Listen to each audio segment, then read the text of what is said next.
My son-in-law kicked me out. So I bought the house next door.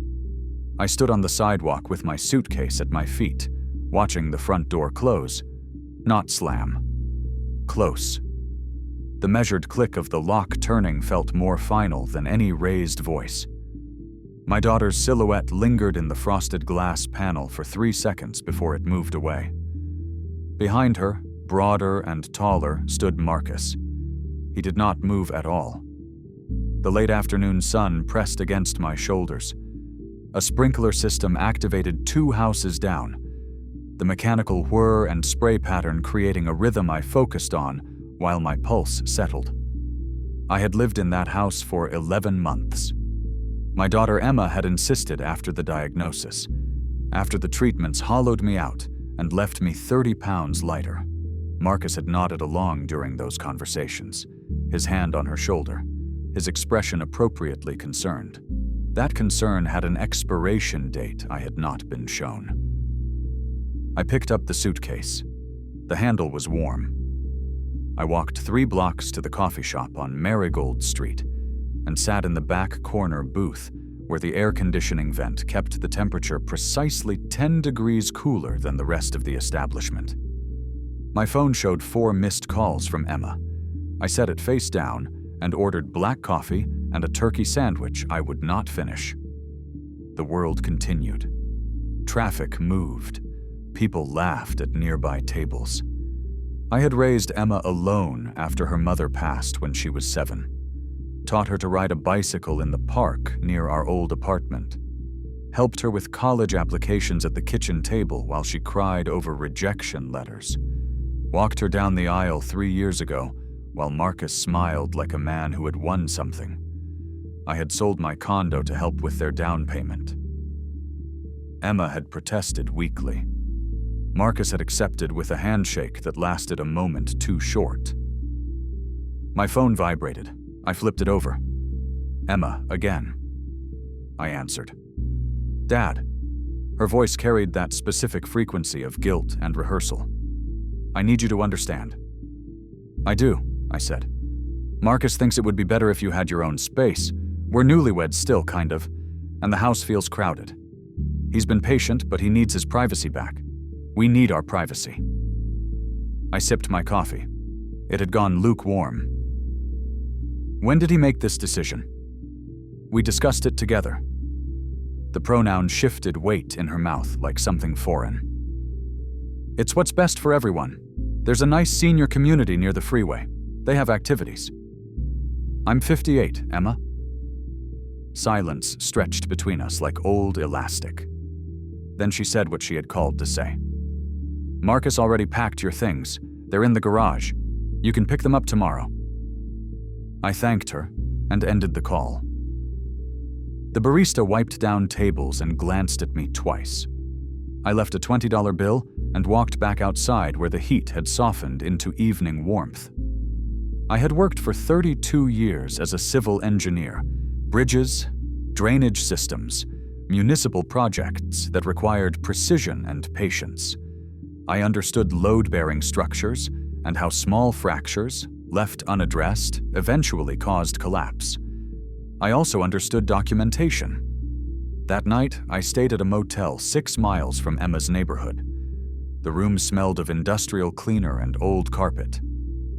I opened my laptop and began compiling records, bank statements showing the $60,000 I had contributed to their house purchase. Emails from Emma thanking me for helping with their wedding costs. Photographs from the months I had spent caring for their home while they vacationed in Portugal, watering plants and collecting mail and fixing the leak under their kitchen sink that Marcus had ignored for weeks. I did not do this out of spite. I did it because I had learned long ago that emotional appeals dissolve under pressure, but paperwork endures. The next morning, I retrieved my belongings from their garage. Marcus was not there. Emma handed me 2 boxes and a duffel bag, with her eyes focused on a point past my shoulder. Her hands shook slightly. He's at work, she said, answering a question I had not asked. I know. I had checked his company's website. Marcus worked in pharmaceutical sales, a position that required charm and flexibility with facts. He drove a leased Audi and wore Italian shoes that cost more than my monthly motel rate. This doesn't have to be weird, Dad. I looked at her then. Really looked. She had her mother's cheekbones and my stubborn jaw. She also had a new tension around her mouth, the kind that came from swallowing words too often. It's not weird, I said. It's clear. I loaded my belongings into my sedan and drove away without looking back at the house. But I did look at the house next door. The for sale sign had been planted in the lawn for 7 months. I had noticed it during my evening walks, had seen the price drop twice as seasons changed and interest apparently waned. It was a modest 2-story structure with cream siding and a detached garage. The lawn needed attention. One shutter hung crooked. The listing described it as a fixer-upper with good bones. I called the agent from my car. By the end of the week, I had toured the property 3 times, hired an inspector, and made an offer. The house had been owned by an elderly woman who had moved to a care facility. Her children wanted a quick sale. My offer was cash, pulled from retirement accounts, and a small inheritance I had kept separate from Emma's needs. The transaction closed in 21 days. I did not tell Emma. I did not tell anyone. On a Tuesday morning in late September, I pulled into the driveway next door to the house I had been evicted from. The moving truck arrived 2 hours later with the furniture I had retrieved from storage and the new pieces I had purchased with methodical attention to comfort and durability. Emma saw me through her kitchen window. I watched her face cycle through confusion, recognition, and something close to panic. She disappeared from view. 30 seconds later, my phone rang. I let it go to voicemail while I directed the movers toward the master bedroom. Marcus arrived home at 6:15 that evening. He drove past my house twice, slowly, before pulling into his own garage. The mechanical door descended with a grinding sound that suggested deferred maintenance. My phone accumulated messages. I listened to them while unpacking boxes in my new kitchen. Emma's voice, tight and high. "Dad, what are you doing? Why didn't you tell me?" Marcus's voice, controlled but edged.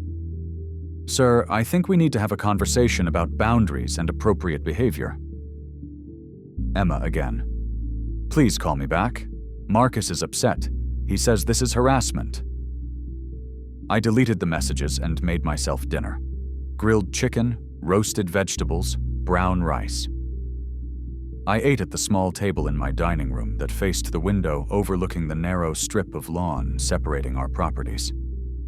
They say revenge is a dish best served cold. That phrase misunderstands the nature of justice. Justice is not cold. It is room temperature. It is patient. It is the natural consequence of actions meeting their appropriate response. I had no intention of harassing Marcus. I had purchased a home in a neighborhood I found suitable. That the house happened to neighbor my daughters was coincidental in paperwork and strategic in practice. The first week passed quietly. I established routines: morning coffee on the back porch, afternoon work in the garden clearing overgrown beds and trimming hedges that had grown wild, evening reading in the front room with the curtains open and the lights on at a level that was visible but not intrusive. Marcus did not approach me. Emma tried twice, knocking on my door with a Tupperware container of cookies she had baked, an offering that confused affection with negotiation. "Dad, please, this is so uncomfortable." "For whom?" I asked. "For all of us. Marcus feels like you're watching him." "I'm living in my home, Emma." "Why this house? Why here?" I accepted the cookies and thanked her. "It was available and suited my needs. The location is convenient." She searched my face for something, some crack in the facade that would give her leverage. I had taught her to play chess when she was 9. She had learned tactics, but never patience. "Marcus wants to know your intentions," she said. "My intentions are to live peacefully in my home. I have no other agenda." This was not entirely accurate, but it was not entirely false. I had intentions, yes, but they were not the crude, scheming Emma feared. I simply intended to be present, visible, and meticulous. The second week brought the first complication. Marcus began hosting evening gatherings. Cars filled the street. Music thumped against shared walls. Laughter carried across the property line at volumes that suggested performance more than joy. I documented the noise violations with a decibel meter I purchased online. I noted times and durations. I did not complain to Marcus. I filed reports with the Homeowners Association and the City Noise Ordinance Office, always careful to present myself as a concerned neighbor seeking reasonable community standards. The gatherings stopped after the third citation. Emma appeared at my door again, this time without cookies. "You're reporting us? Seriously?" "I'm reporting violations of community noise standards. The reports are not personal." "Everything you're doing is personal, Dad." I invited her inside.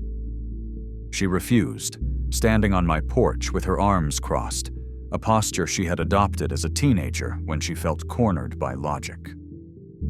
"Emma, I bought a house. I live in it. I follow the rules. If Marcus finds that oppressive, perhaps he should examine why legal behavior feels like a threat." "You're trying to control him." "I'm existing near him. That's different." She left without another word. Through my front window, I watched her cross the lawn and enter her house, where Marcus waited in the doorway, his posture radiating the kind of manufactured outrage that comes from being held to standards rather than exempted from them.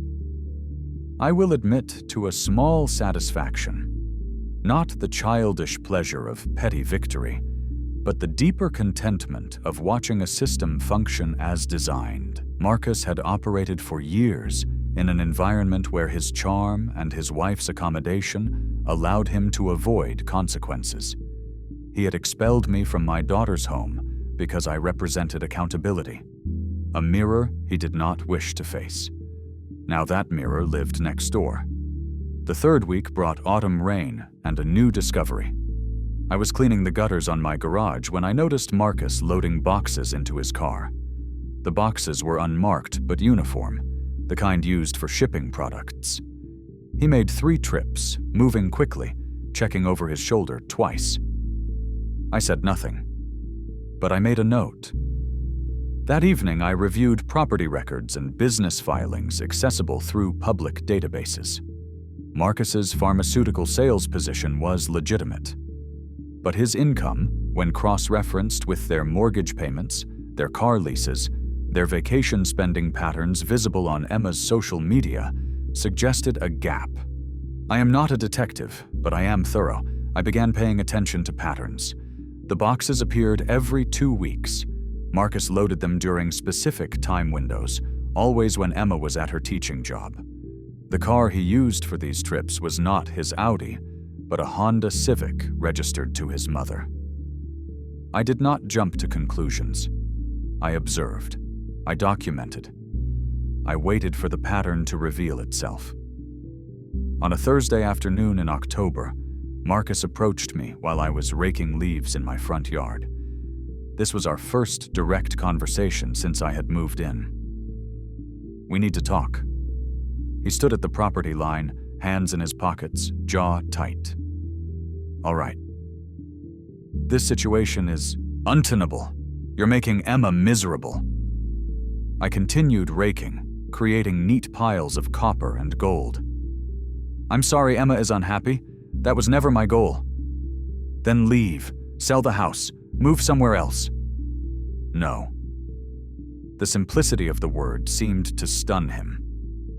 He had expected negotiation, explanation, defensiveness. I gave him none of those things. "You can't just squat here and spy on us.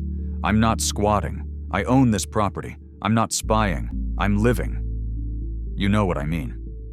I do. You mean that my presence makes you uncomfortable because you're accustomed to operating without oversight. You removed me from Emma's house because you wanted unrestricted control of her environment and her choices. Now I'm simply nearby, and that proximity feels like pressure. His face reddened. You think you're so smart. You think you've got it all figured out. I think I'm a father who was discarded when he became inconvenient. I think I'm now a homeowner conducting his life within legal and ethical boundaries.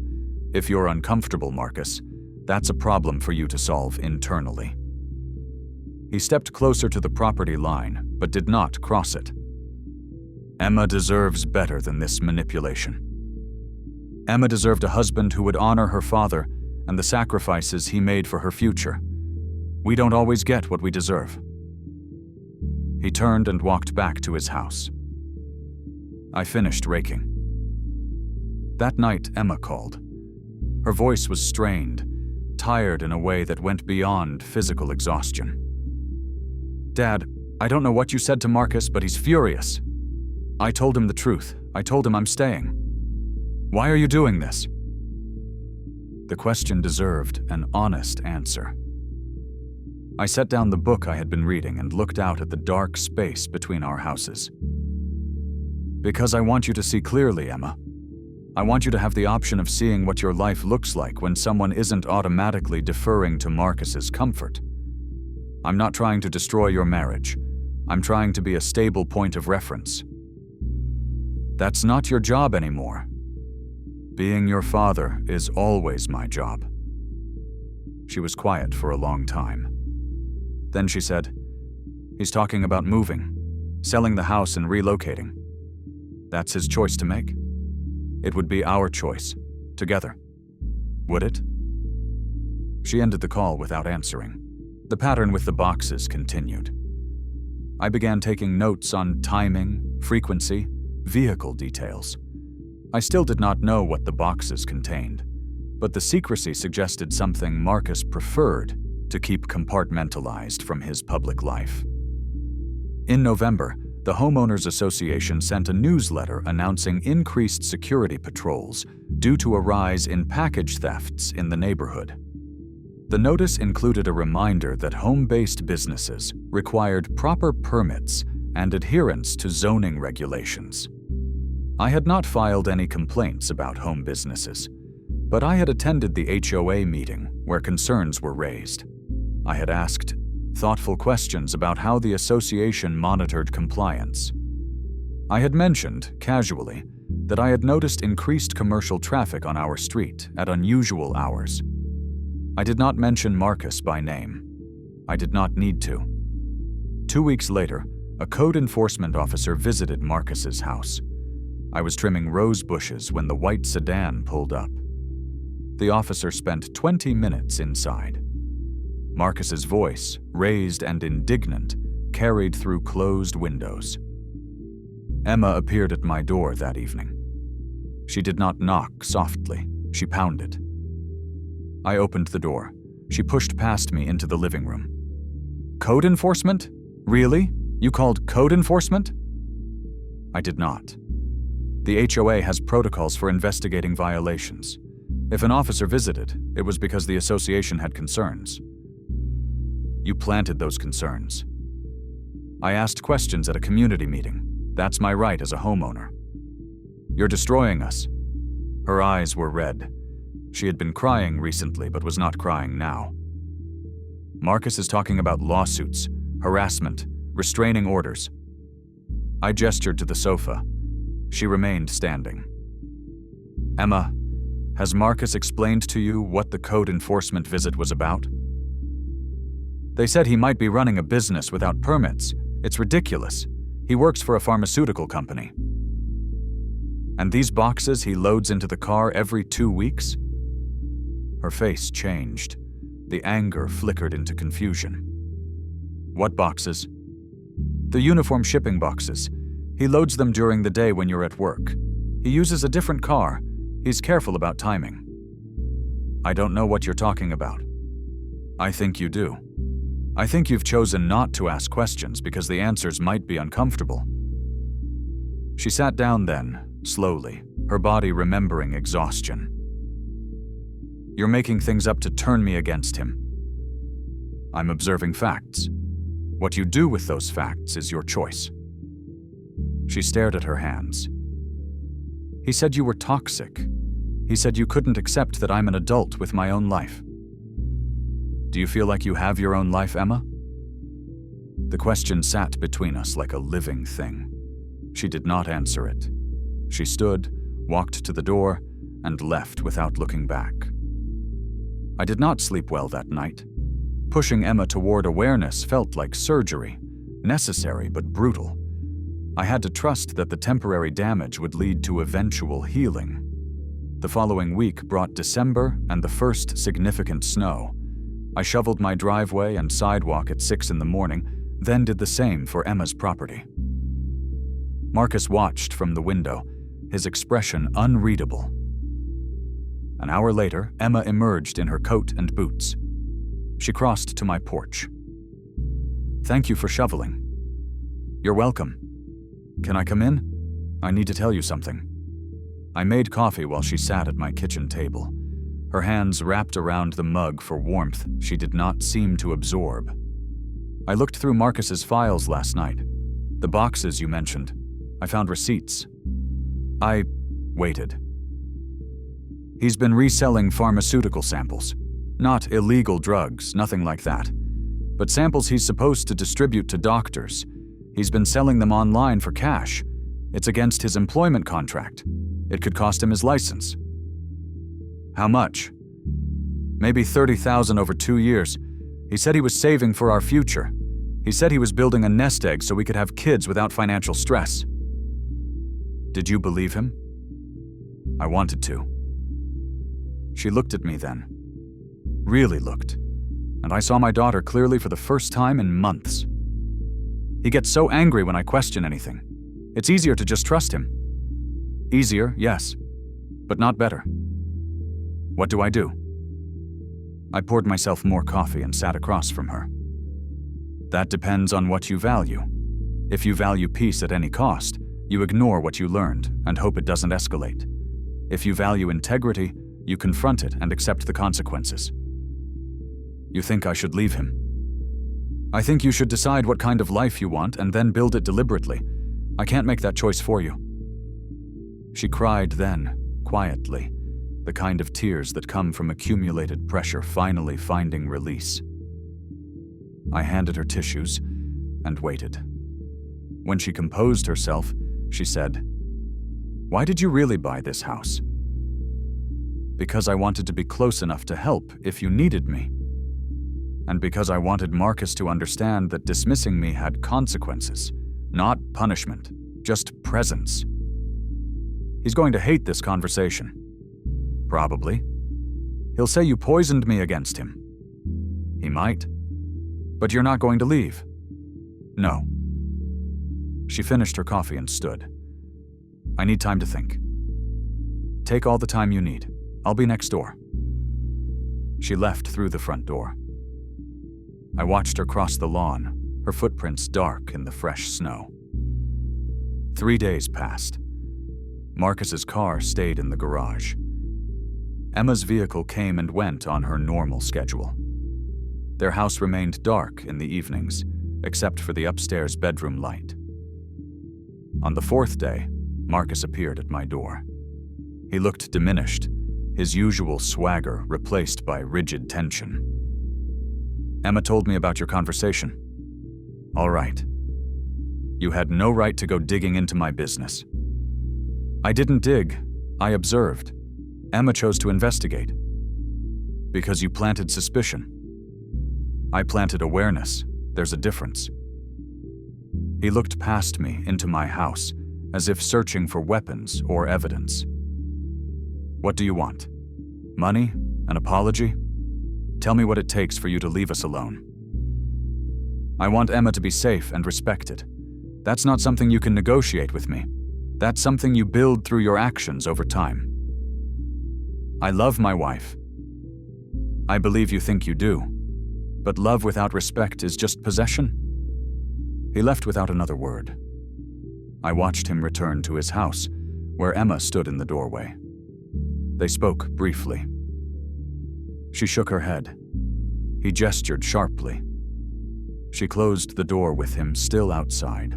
That evening, Emma called. I told Marcus I need space. He's staying at his brother's place for a while.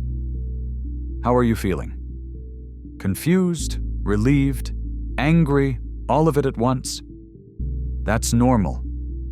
I keep thinking about what you said, about choosing what kind of life I want. I don't know if I can do this. You can. It won't be easy, but you're stronger than you think. Will you help me figure out the financial stuff? If I decide to separate, I need to understand what we owe and what's mine. Of course. We spent the next 2 weeks reviewing documents.